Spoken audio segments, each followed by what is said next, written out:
Technical officer পদৰ 15 number স্থানত মোজামিল হক। অসম লোকসেৱা আয়োগে অলপতে ঘোষণা কৰা আৰবান টেকনিক্যাল অফিসাৰ পদৰ 15 নম্বৰ স্থানত উজ্বলি উঠিল বৰপেটা জিলাৰ মাছদিয়া গৰেমাৰী গাঁৱৰ মোজামিল হক। তো বৰ্তমান বহুত ভালে লাগিছে আৰু যাত্ৰাটো বহুত দীঘলীয়া। মই প্ৰিপাৰেচন কৰা ষ্টাৰ্ট কৰিছোঁ 2018 মে জুনৰ পৰাই মানে ষ্টাৰ্টিং তাৰে মাজত মোৰ গেপ হৈ গৈছিল। মই একোৱেই জানা নাছিলোঁ মানে মই জিৰ'ৰ পৰা ষ্টাৰ্ট কৰিছোঁ।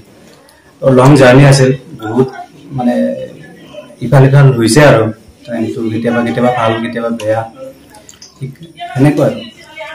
মাছদিয়া গৰেমাৰী গাঁৱৰ হস্ততাঁত বস্ত্ৰশিল্প বিভাগৰ বিষয়া মইনুল হক আৰু মেনুৱাৰা বেগমৰ বৰপুত্ৰ মোজামিল হকৰ এই সফলতাত পৰিয়াল আত্মীয়ৰ লগতে অঞ্চলবাসী উৎফুল্লিত হৈ পৰিছে।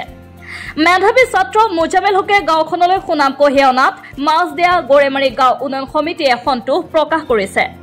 বুধবাৰে গাঁও উন্নয়ন সমিতিৰ সভাপতি কামৰুজ্জামানৰ নেতৃত্বত এটি সজাতি দলে মোজামিল হকৰ বাসগৃহত উপস্থিত হৈ মোজামিল হকক সম্বৰ্ধনা জ্ঞাপন কৰাৰ লগতে আশীৰ্বাদ প্ৰদান কৰে।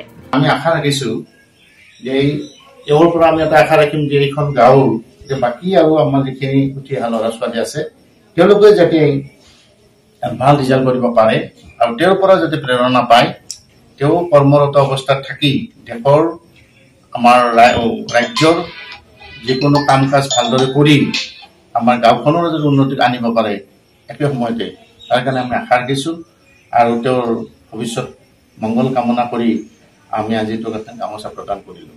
অশেষ কষ্ট আৰু ধৈৰ্যৰে দীৰ্ঘদিন সময় ধৰি প্ৰস্তুতি চলাই থকা মোজামিল হকে এইবাৰ সফলতাৰে আৰবান টেকনিক্যাল অফিচাৰ পদৰ 15 নম্বৰ স্থান লাভ কৰাত সুখ অনুভৱ কৰিছে মোজামিল হকেও। বহুত ভাল লাগিছে। এনেকুৱা একচুৱেলি মই অনুভৱ আগতে কেতিয়াও পোৱা নাই কাৰণ মই সৰুৰ পৰা আমি পঢ়াত ইমান ভালো নাছিলোঁ।